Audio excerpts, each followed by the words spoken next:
Hello, everyone, and welcome to the Space Zambonie Podcast, episode 4. Wow. Wowie zowie. It's going to be a good episode. You better believe it. This is going to be a fun episode. We got one of our long-standing friends that loves our weirdness, and his name is Cow. Yeah. Hey, everyone. I'm so happy to be here with you guys. Thank you for coming on. Kyle's been a part of our lives forever. Hell yeah. And he's a really cool guy. So, we've always worked with him. We've always done cool stuff. We still do to this day. So we want to feature him and, talk about him a little. And let me tell you, that man's penis, colossal. Yeah, because we're going to be sucking into this whole podcast. You better believe it. It's going to be delicious. Here's the dick suck. Hope you're ready. Cheers. Cheers. Cheers to you. Cheers to the I delicious. totally- Alex's glass is over there. Cheers Perfect. to the good dick. It's like the good doctor minus the special needs. Oh, my God. So, in honor of us being able to drink to that.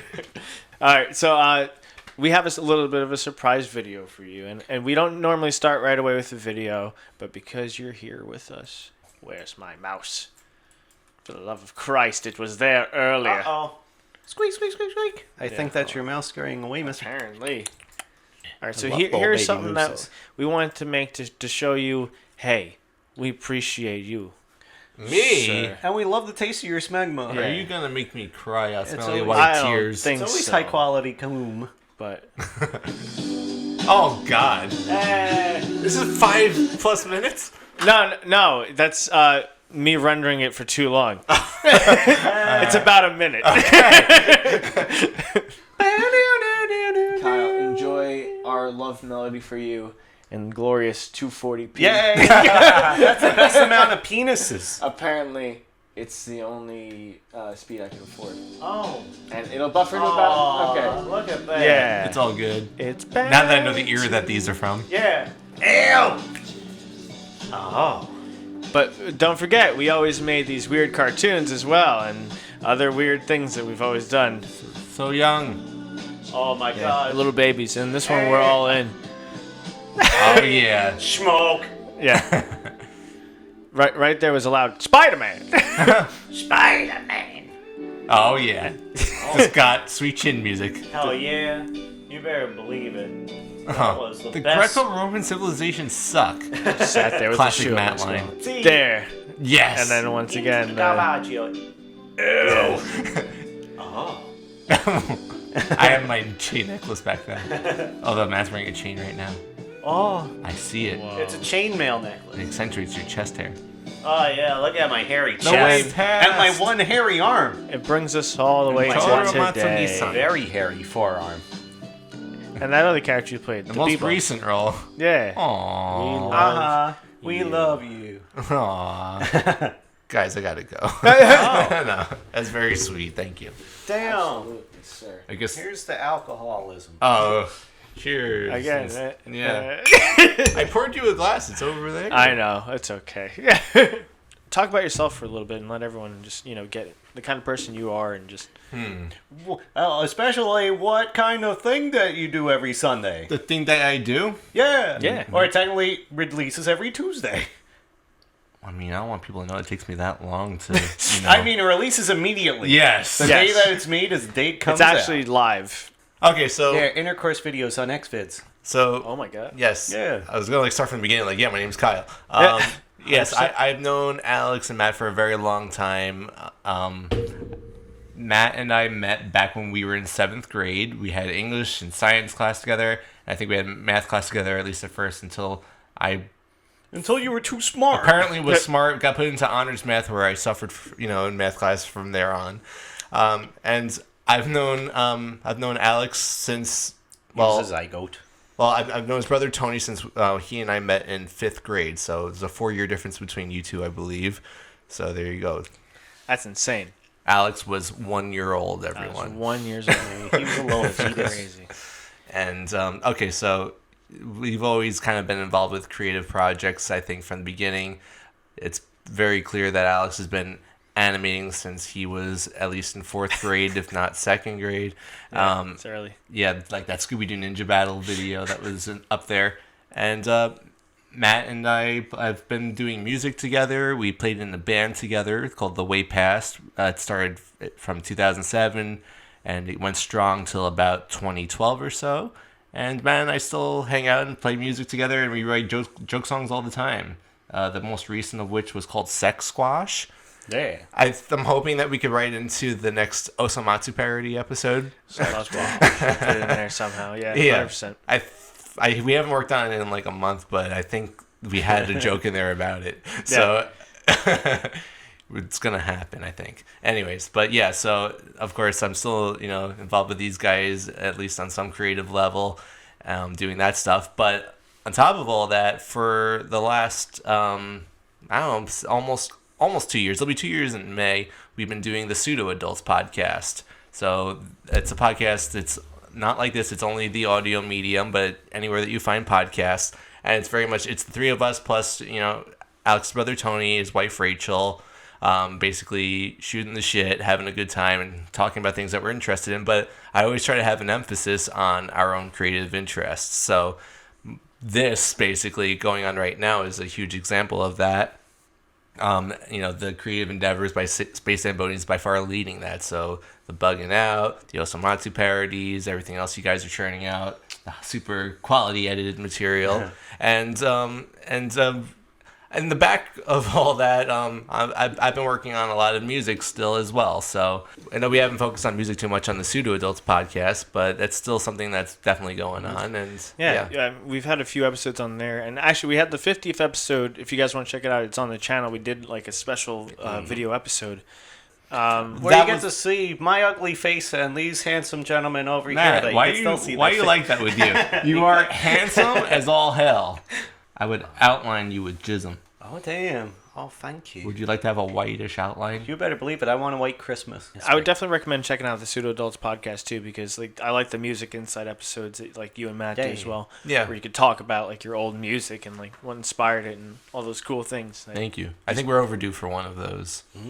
Being that we've had such a crazy past together, what's your favorite memory or the funniest thing? Weirdest thing that's happened, funniest memory, weirdest thing we've done. Oh my gosh, I'm really on the spot here. That's the sort of thing that, like, if we talked for 10 minutes, I'd come up with something way better than I'd come up with right now. That's perfect. We got time. Where do I begin? The funniest thing imaginable. Of course, it has to involve Matt, because he's the funniest person any of us know. Thank you. Like I always liked the apple picking day, because that was the formation of our bonds as friendships. Ultimate friendship. Forbidden love. What's the craziest story? When we went apple picking. Please elaborate. We've done it. We were all hanging out for Tony's birthday, and then Tony ended up getting up really sick, and I couldn't even tell that he was absolutely butt-fuck drunk. And then we all had a good time as Tony was naked in the bathroom for like an hour. Well, I can relate to that story because I was the proto-Tony, because I'm sure he loves us talking about that, when he's not here to defend himself. So I'll focus on my own embarrassment instead, because we'll follow suit. I will own it. Yeah, it was just like I set the model that people wanted to live by. No, we had. Was it your brother Tony's 21st birthday party that there was like a wine gathering or something? Yes. It was like, yes, we have a classy wine party, and everyone brought over like a bottle of wine and skill wine. Yes, and very little actual solid food. And besides like a veggie like platter. Tray cheese. I mean, I'm just making excuses for the fact that I drank way too much. I didn't have nearly enough solid food, and I just was totally out of it. That was the first time actually, that's not true. That's the first time since I was legal age. Original legal age to drink alcohol, and it was mango vodka. Yeah. Well, I don't think we should talk about that. Please, kids, it's not fun until you're 21, and then you have to be responsible about it. The thing about this story is that I wasn't driving myself. Being messed up in the bathroom, throwing up is not a good time. But then somehow, the pants fall down. Like, it's just a comfort thing. It's just inevitable. It's, when it rains, it pours. Just like that salt girl says. If it comes out from above, it comes out from below. Yeah. Yeah. So far above, far below. Did I ever tell you guys about my... I mean, I've got many puke stories, but about probably my favorite one has to be the puke burrito. I don't know if I want to hear that. That sounds... Puke burrito? Yeah. What in the name of Christ? Tell me. Okay, so when I was a young, impressionable teenager and alcohol was cool, and it still is fucking rad. But anyways, so yeah. So I was drinking, and I think I was just like chilling out in my bedroom, just drinking chocolate vodka at the time. And so I was eating biscotti like a monster back in those times. So mamma mia. Yeah. So I had a biscotti jar, an empty one, because I was like, oh, I'm all done with biscotti. I might as well use this for trash or whatever. And so, nope, as soon as I finished the biscotti and had a whole ton of alcohol, I ended up getting up in the middle of the night and puking. And I'm like, oh, I feel thick. I think I got this biscotti jar. It's a good thing I got this in here. And so I puke in the thing, and I'm like, oh, shit. Where did I put that damn lid? And you know, I was at the foot of my bed, and the puke jar was between my legs. I'm like, I could get this. And so I go for the jar, the cover, and I ended up spilling all the puke all over my comforter. And then I ended up just being like, oh, well, I'll worry about this in the morning. And so I wrapped it up and threw it on the floor, and then went back to sleep. And then my siblings came into the room, and they're like, what's going on in here? Why does it smell like puke? Exhibit A. Look what I've done. I always have the stories where, like, when I was younger and I did that thing, I came home, I didn't know what to do, I felt sick, so I was like, a shirt off back, and then I wrapped it up like a grenade, and I was like, not today. Damn, and then I just had like the puke shirt. And then there was another time when I was with like just a random group of friends, and we all went drinking, and we were like, oh, finals, woo, blah, blah, blah. And then I'm like puking into the toilet. They told me, you were running around with a bowl of Cheerios after watching the Simpson movie and then requesting playing like Killzone or something. Whoa. Like, damn. Yeah, and now you're rubbing your face with like my dad's underwear because we couldn't find like a towel. So I'm sitting there and I'm like, what the hell happened? Were they used? No, it was clean. Ah, damn it. I was wondering what Elf smelled like. It wasn't my dad. It was my friend's dad. Oh, damn. Is it elves or Elvin? Alvin? Oh. Alvin! Alvin! Then I always like the time of your first holiday party in the house, and then we all ended up just puking in separate portions of the same bathroom. Like, I have 5 hands. That was the day I ate the cookies, right? Yes, it was. Okay, so I threw up too. It wasn't at the house, but it was at my own apartment. I had a person in the bathtub, a person in the toilet, a person into the sink, like someone out the window. I'm just like... And then somebody 25 minutes away. Yeah. Also throwing up. And you're just rubbing everybody's backs. You're like, you good? Are you good? That was it. And then... You know, you did a good job. Ray was like... Are you feeling all right? Nod your head yes. Shake your head no. And that was the way to communicate if you're like good enough. It was so funny. Yeah, damn. Time flies when you're talking about funny puke stories, huh? Mm-hmm. Was there a puke story behind the yesterday taco? Yesterday taco. When we went to promotion of the game Shrinks, the card game that Alex and his brother Tony, created, there was a time where they had a get-together at a nearby park, and it was like this fun outdoor gathering, and there was some people that came out that I didn't even know at the time. They were just there because like they were curious about the game, and they were playing it and actually having a good time, and they were Alex and Tony were filming it and trying to get some press about it, basically. And then when the middle of them, these nice people talking about like their positive experience playing the game, Matt from behind them just looks at me, makes eye contact, and points at his food. He's like, "Yesterday taco." Oh my god! And I was like, "What? They're filming."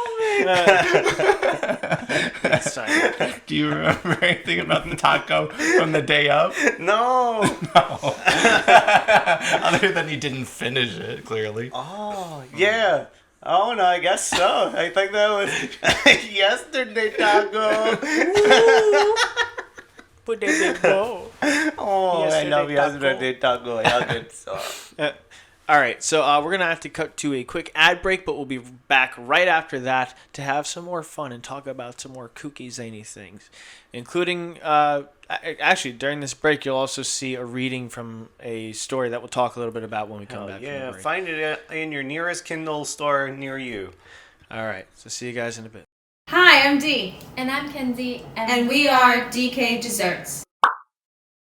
We make homemade sweets and vegan treats. We specialize in thumbprint cookies, over 20 flavors, and we are offering curbside pickup and delivery at this time. We've been in business for about a year and a half, and one of our first big events was StatFest 2019. It was a huge success for us, and we are stoked for this year's event. Right now, during this unpredictable time, we launched a donation campaign called Cookies for Heroes. We are 100% matching donations, so that means if you buy one box, we're sending 2 to our local hospitals and first responders. In the past 10 days, we have sent out 4 rounds of baskets filled with cookies. That includes 10 boxes and over 100 bags so far. The responses that we've gotten back have been so much more than what we can give. Some of these bags of cookies have become lunch for workers on busy days fighting this pandemic. If you wish to donate to add a little more sweetness to these workers' days, you can Venmo us at DeeKay-Desserts. If you're unable to give financially at this time, a like, share, or follow on Instagram and Facebook goes a long way. Thank you so much for all your support. Stay safe, stay healthy, and stay home.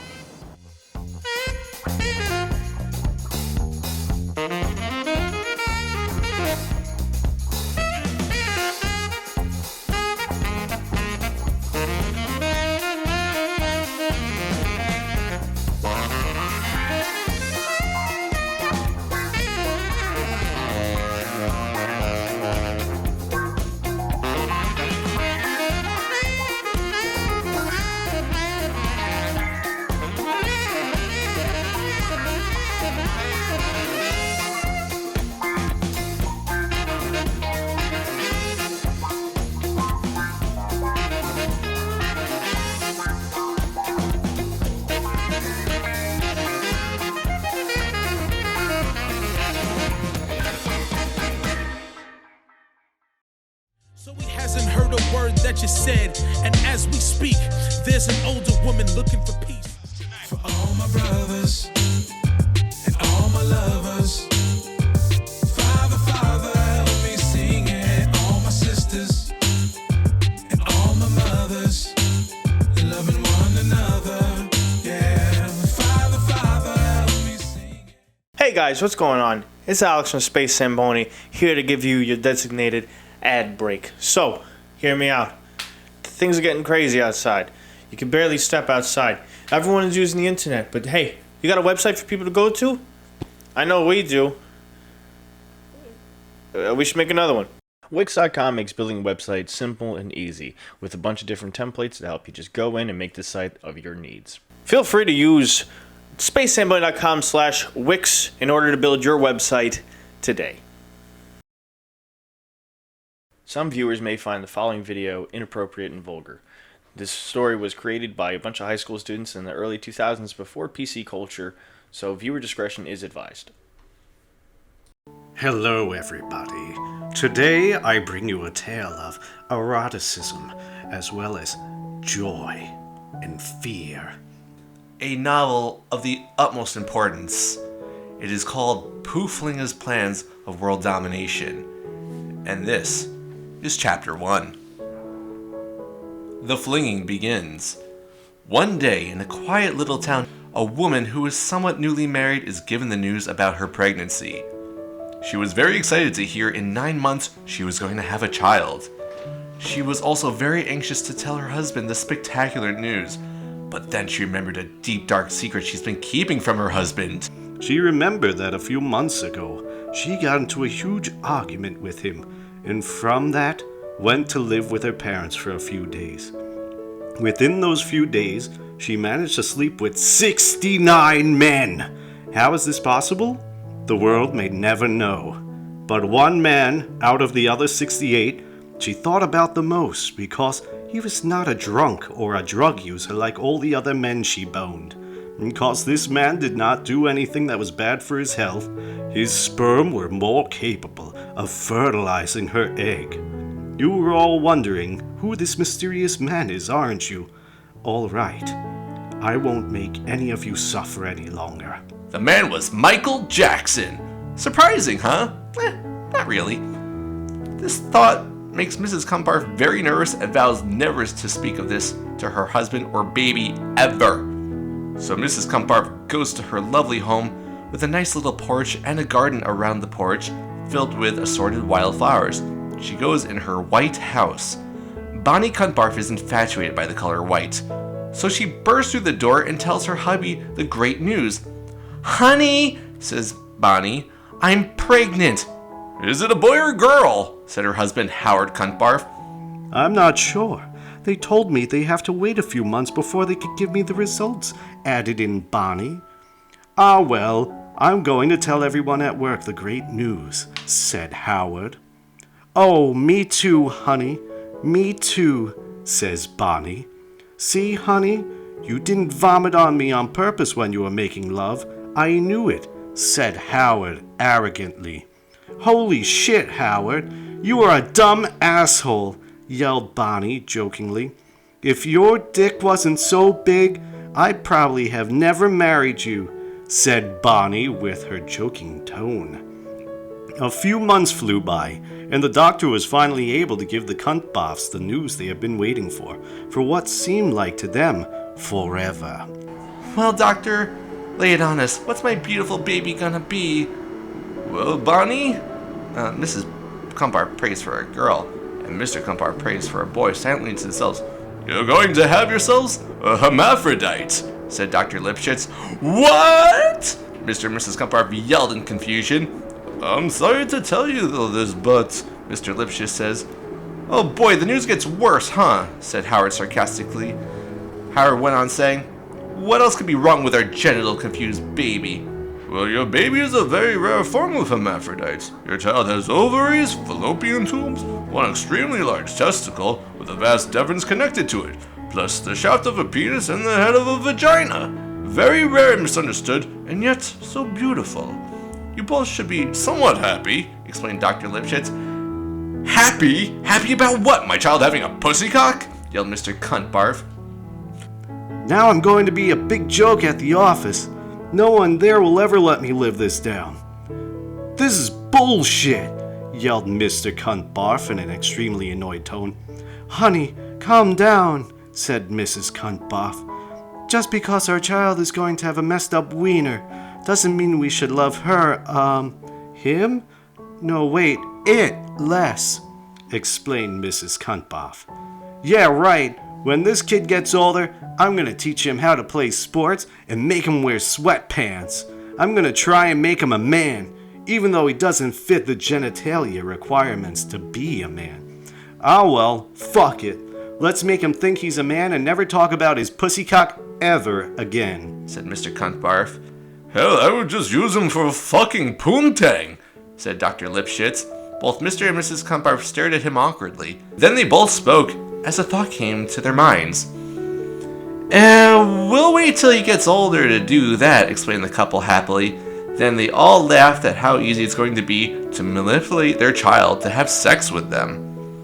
As Mr. and Mrs. Cumbarf were leaving, Dr. Lipschitz gave them his own phone number and said, "Call me when your child gets to about age 16 or so we could have fun." "We won't forget," said Mr. Cumbarf. "Wow, having a child with a pussycock is going to be fun," Mrs. Cumbarf said. "It sure is, honey. It sure is," Mr. Cumbarf replied gaily.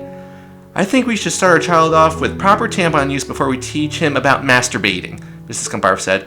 "Whatever you think is best. I mean, he is making eggs and sperm," Mr. Cumbarf said happily. Mrs. Cumbarf felt her young baby kick around in her stomach. A few minutes later, they arrived home. Hello, everyone. Welcome back. We hope you enjoyed that ad break. Now, during that ad break, you saw something from a very interesting and probably unique sounding story. So, do you guys want to explain a little bit of like what they heard?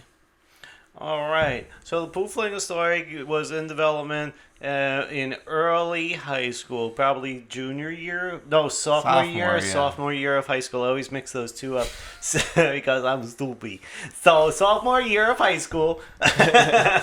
Yeah. Sophomore year of high school. I was always like, I'm bored. I want to do something. And so then I would just write a story about people in high school and made it a terrible thing while smoking weed and blowing the smoke out of my window.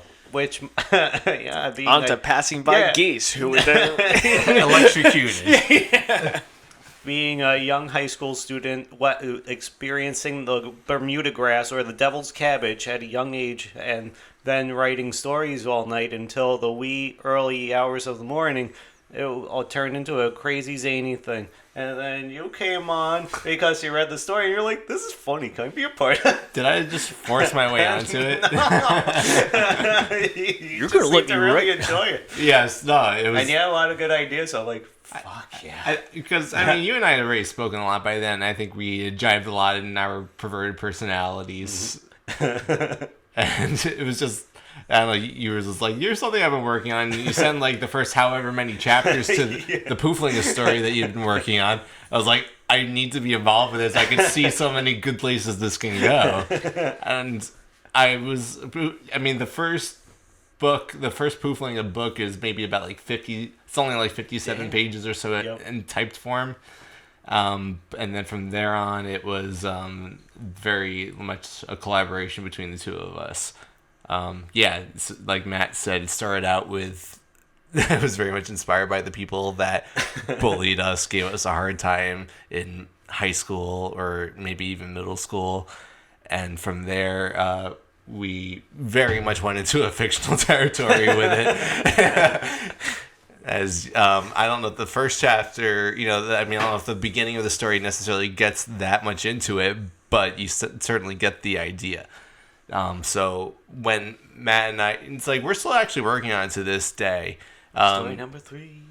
Yes, it's gotten so much more ambitious. It goes to heights that you can only fathom. I'm playing it up. I feel like it's up there. It is wild. it's definitely out there too. I think just getting a snippet, it probably is a fun sample, but the thing that's in here, like the crazy situations and the crazy things that go on, and the way characters are introduced and all that other, it's crazy. And it just gets crazier, like exponentially. It's like story 2 is such a huge jump from the first one, and it's like 4 times the size, but it's also written in a play format. Yeah, which, please, Broadway, if you're listening. I know that the normal rules of, television and film don't apply to you. You can have full frontal nudity on stage. It's perfect. Just the second story. Yeah. This day and age, though, I think we should push for the Netflix adaptation. Oh my god. What if we go HBO and have like a Game of Thrones style version of Pooflinga plans on world domination? It's kind of Game of Thronesy too already. It is. As is. It super is. And it's only in the third story that this starts, right? There's a Game of Thrones parody within the Pooflinga story, which, to take one of the most ambitious stories ever told and make it a story within our story. They're not the smartest idea in the world, but it's happening. So with that said, even though it was inspired by people that gave us a hard time in high school, it's gone off in such a crazy direction that it's like you'd never know. It's like the characters are bizarrely fictional. They're super cartoony. Yeah. And plus, all these people we actually had no beef with at all. It was just like, oh, whatever. These people made me sad today. You gotta make them into a story. There's even a couple people that I was personally they said mean stuff to me, how we're kids of the early 2000s. Matt and I graduated high school in 2007, so back then people were like, hey, yo, Kyle, you got to get a grip. Your sister, she knows how to get a grip. I was like, yo, what the hell? And I told Matt, about the 2 people that talked to me like that. And Matt was like, I actually like them. But you know what? Fuck it. Let's put them in the story. Yeah. And yeah. But it's cool, too, because it shows that even while we have all these weird other creative outlets, that's still one. And it's in a form of writing, too, which is always, fun to see or explore. And it's so well told in this novelistic way. It's funny and off-putting too, which is why it's so great. And it pushes the it's not just a weird fan fiction. It's a Oh, the places it goes. It's fiction. I always call it like our version of Scrody McBooger Balls. Like South Park has their fictional what's the Catcher in the Rye. So that's their mockery of Catcher in the Rye. This is our like homage to Scrody McBooger Balls in South Park. Even though I think that our story is way before that episode. Totally. Way before.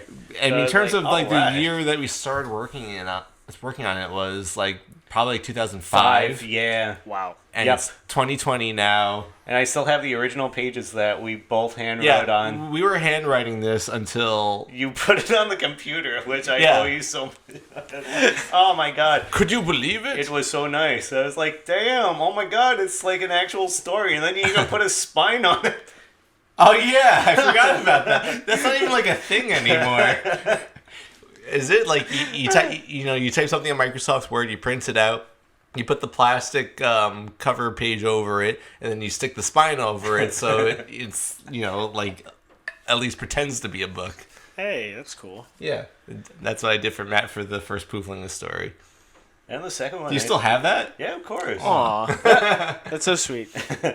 The second one, yeah, like Matt says, written in play format, and then the third one, which is going to be the epic finale, and Matt and I decide it's going to take as long as it needs to. It's going to be as long as it needs to, and it's going to just be the epic conclusion. It's written more in like I think it's just like a standard book style. Standard novel. I would say it's more like the first book, which I don't know if you can tell from just us reading it verbatim that it's, I don't know, just like, I don't know, like, of course it's like we're older now, we've, hopefully a little bit more learned, and we could write, paragraph structures a bit better. It's kind of, hopefully it shows a little bit. Yeah, our third story is like Shakespeare compared to the first story. I just want a way for people to like see it or hear it. Oh my god! I can't. I would love to picture someone like see. driving and just listening to it as an audiobook. I would love us to be on Oprah, like all of us, just being like Crying? Yeah. So how's it going now? I don't know why he made me do this with him. This is our new forever Princess Diana's posture. bawling because she's like, such a beautiful You're song. all going to jail, y'all. Oh, Chris Hansen comes in. Chris Angel, mind freak. Chris Hansen, mind freak. Yeah.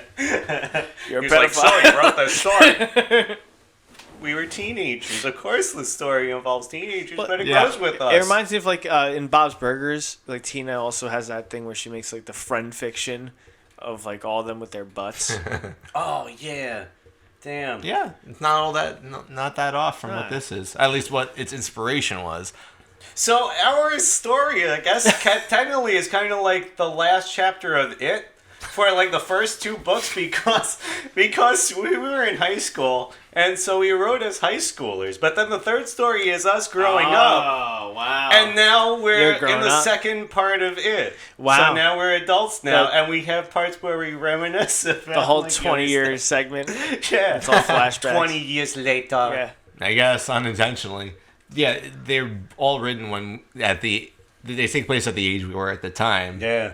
I think when we started writing the third story, Yeah, we were just like entering college. we were like a little bit into college, and then we've like continued with it. Like we just need to age ourselves up just like a little bit, like because we just like anyone just needs to like write what they know, and if you're pretending to be someone you were in the past, it's a little more disingenuous. Yeah. Yeah. And so we all ended up being gay in the third story, just like how we are now. Well, no spoilers. Oh, shoot. Sorry, that's Yeah, right. Don't want to ruin anything for I'm not saying anything about Yeah. like you care. Matt loves spoilers. Yeah, I love Fast spoilers, especially on cars. That's why I love Fast and Furious. Matt, would you? I mean, if the first reading wasn't enough of a pitch, you just give a pitch about the Pooflingas story. All right, so it's about Pooflinga plans on world domination. It's kind of like a zombie story meets a love story meets a homoerotic novel meets friends and camaraderie like it. And so what happens is that there's a group of people known as the Pooflingas. They're trying to get world domination because a woman knows about her pussycock being able to take over the world and turn people into sex slaves and sex zombies. So then there's this poof shield group. and they are trying to stop the evil Pooflinga after realizing her evil ways. And so it leads up to an ultimate battle, usually at the end of the stories. And your guess is as good as ours about where it will end in the long run. Because without still in the making, but I think we have our... I think so. But it's up to you, viewers. A call to action. Go to patreon.com. So in terms of like fan fiction, I remember, I think it was Matt that actually told me the story in the first place, but like way back, we were always talking about how people make these weird, crazy stories with characters, kind of like we were doing Scooby-Doo and stuff, but some of them turn into like a weird situation. So in the case of... there's this one video. It's an adaptation of a story that Matt originally told me about when we were in a car going somewhere. And I was like, I cannot possibly believe that this story puts Goku against Hitler and has him trying to save Anne Frank in a relationship kind of way. This video was put up like 5 years ago. Where was I? So someone decided they found the story, and I guess they thought they struck gold, and they wanted to animate it. So I want to show you guys a brief segment. Okay. And feel free to And this talk. is where Dragon Ball Super came from. So I could tell. So you can see that's Anne Frank, very clearly fighting a Nazi and running away in typical gag manga style. Shot in the leg. And I mean, this is nothing that you'd see. This is straight out of like Dragon Ball style too. He's got those Toriyama eyes. Oh, he's got the Wii symbol. Yeah, on his, because this is on his after gi. he trained. Yeah.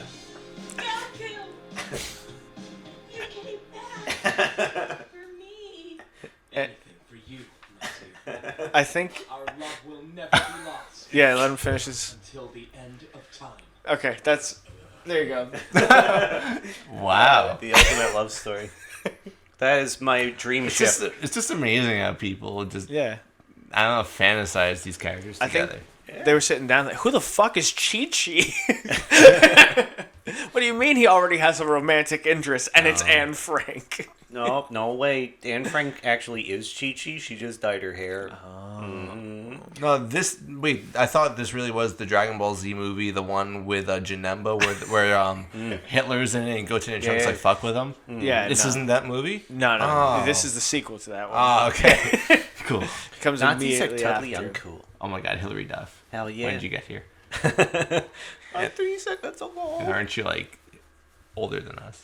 So now you guys sent me videos too. So I didn't know what I don't think they know what any of them are because I didn't see. This is, The ultimate video. The video. We don't need to watch the videos. whole thing because it's very, very repetitive. And Okay. it's super educational. so if Yes. we get like part of it, we get all of it. Yes. I never knew that this is mean- what animals do. Yeah, kids, start taking notes. Okay. But once it starts repeating, you can stop. I wonder where monkeyflingspoo.com takes you now. In this day and age. I like how you said that. The video stopped. Like you're gonna test that Matt, out. I wanted to tell you that the album is on Spotify. Oh my god, no way. Wait, so if we just tell- How many songs did they have? I don't know, a full album. Damn. 12? I wonder what their other songs involve, and I wonder if they all involve... I downloaded it. Well, look at this video. It's got 12 thumbs up and 11 thumbs down. Oh my god, that's really funny. So we're actually exposing it to some sort of audience as well. Yeah, I really hope that this song catches on. I really want a crap reunion, and I want them to hit a stadium near us. That way we could actually see them live. Like, they'll play with, maybe like Eminem or something. I thought you were gonna say poo. This could definitely be a 240p watch if it isn't already. Do you remember how you found this, Matt? I don't even Oh, remember. I think I I- just stumbled upon it it on like clicked. MySpace music or something. I remember it now. It was like the time where I was this... Look, You know what? I feel like it was something on the Bloodhound Gangs. Like, I think they posted on the Bloodhound Gangs wall back when that was a thing. And I was like, oh my god, I love this. this has to be. And that was around the time where the Bloodhound Gang, as an appreciation for friending them kind of thing, they would send around a video of a guy shoving a banana up his ass and then pooping out the banana as well as a log of poop, and then taking a poop a piece of poop on a fork along with a piece of banana, and then the person eating it. They would send that to you when you became friends with them? Oh, yeah, whenever anybody became friends. And I cherished that video, but I could never find it again on the internet. It made me laugh. It was super funny. And it was like 30 seconds long. I was like, what's this video? And then all I saw is, oh, that's a banana. Oh, that's poop. Oh, now he's eating it. Wow. And it was super funny. Oh my god. And that's what I saw in high school, and it helped shape me into the person I am today. And that's why I submitted this video to Alex today.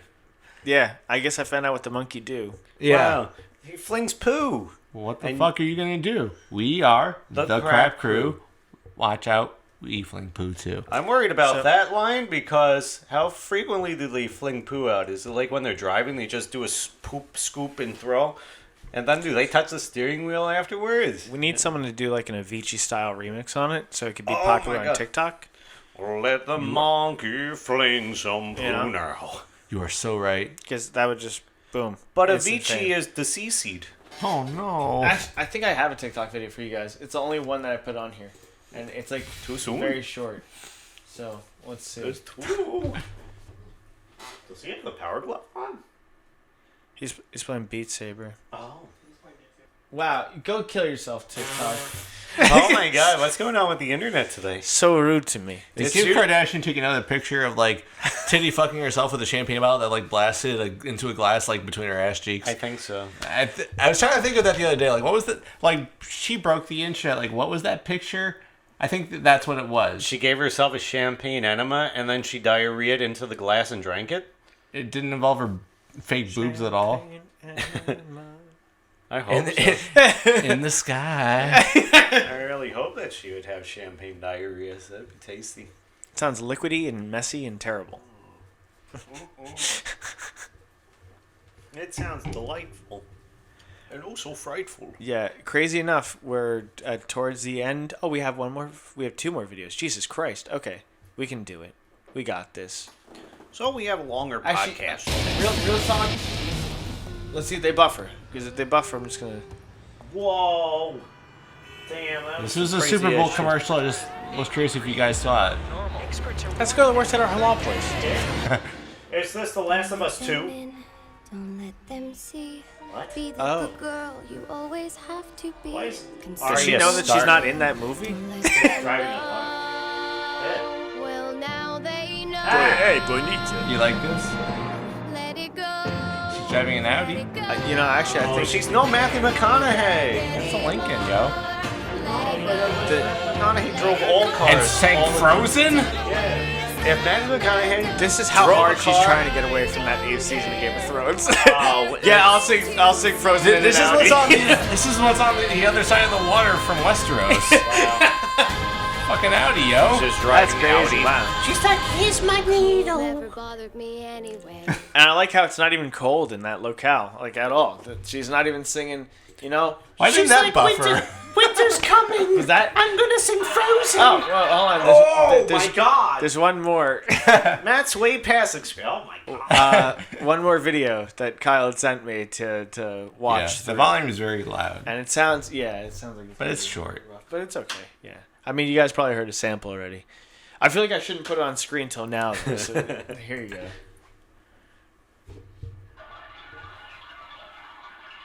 And that's 240p, or is that just 240p still? Probably. Oh, yeah. So this is, Matt's improv skills right here. This is where it came from.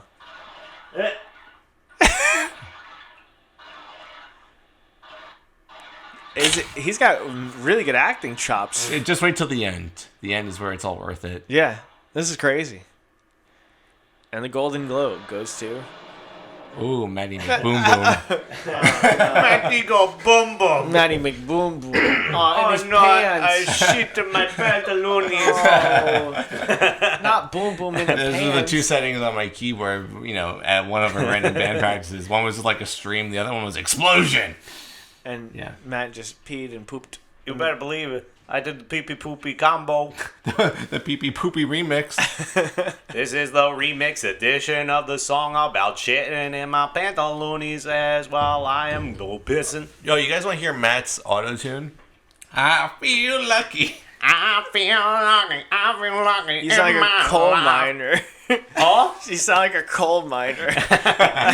Like one of the seven doors. That's my favorite Eiffel 65 song.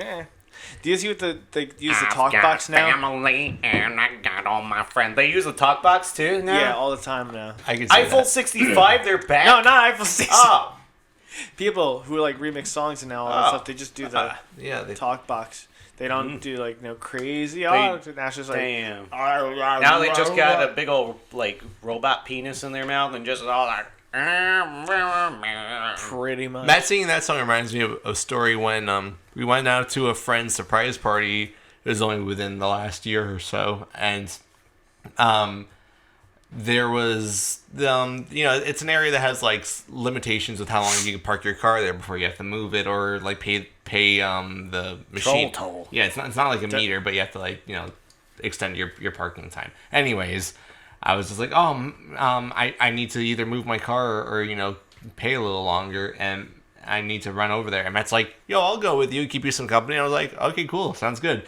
And apparently, so I mean, I was not familiar with the area that we were in, and it took a while to find where I parked my car. So apparently, Matt and I were missing for like maybe over an hour. Yeah, it went by really quick if it was an hour. And Matt and I were like walking around the town looking for my car, listening to Matt was playing. He was playing Eiffel 65 on his iPhone. Like I feel lucky in my life. And we're having like a good time. And then we come back and everyone thought that you were dead. Oh my god! All right, well, this went really quick, and I thank you again for coming on big time. We love you so much. Thanks for having me. We'll definitely have you on as soon as we can again because, hey, you're part of all the stuff we do, and we like you. We like having you around.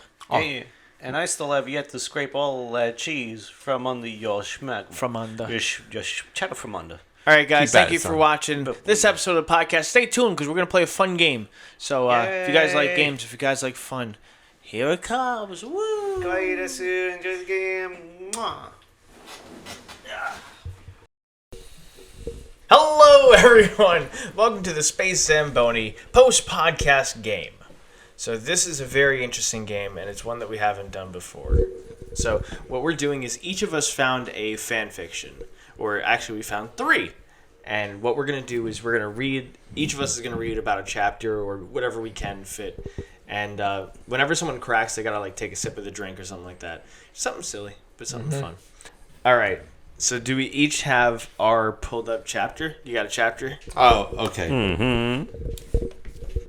And when someone cracks, I guess, 10 laughs, your story's done. If he's reading his and I crack 10 times, I'm out.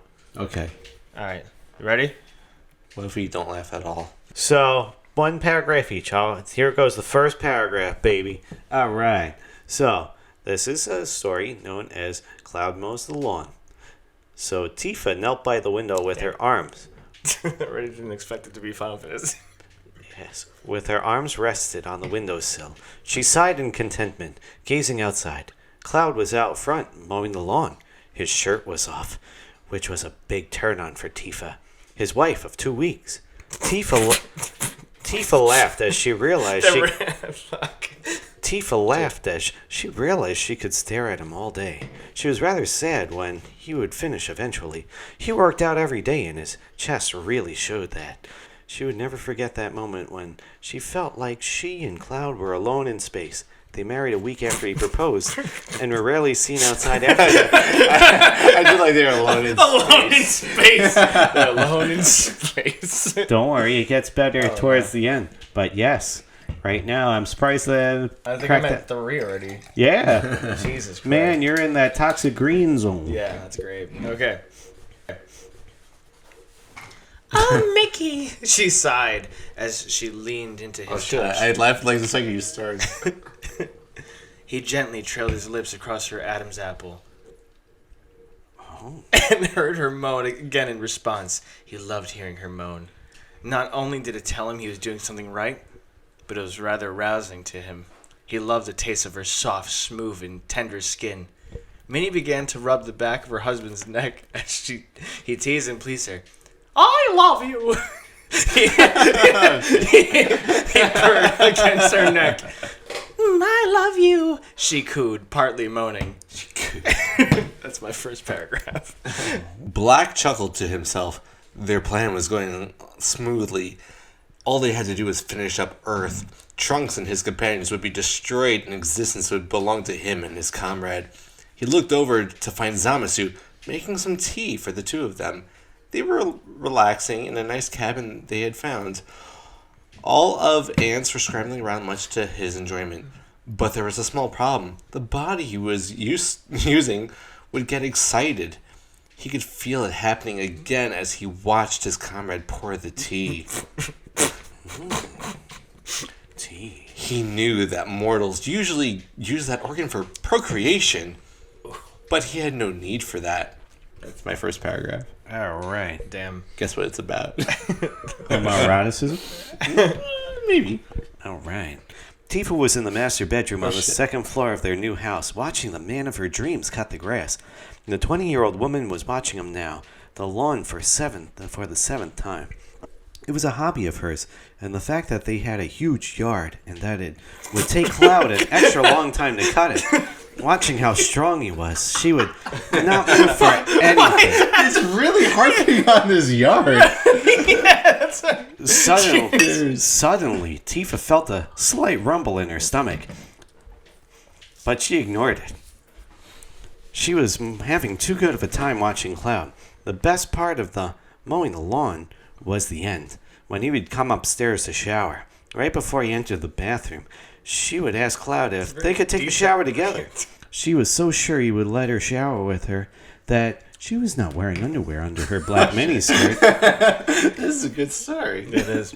She felt her stomach rumble again. God damn it. She's pregnant, isn't she? She realized she had to think of what to do, and quickly she could run and return immediately, but then she would miss some of the lawn mowing. Her second option was to stay and clean up after herself. I love you so much, Minnie.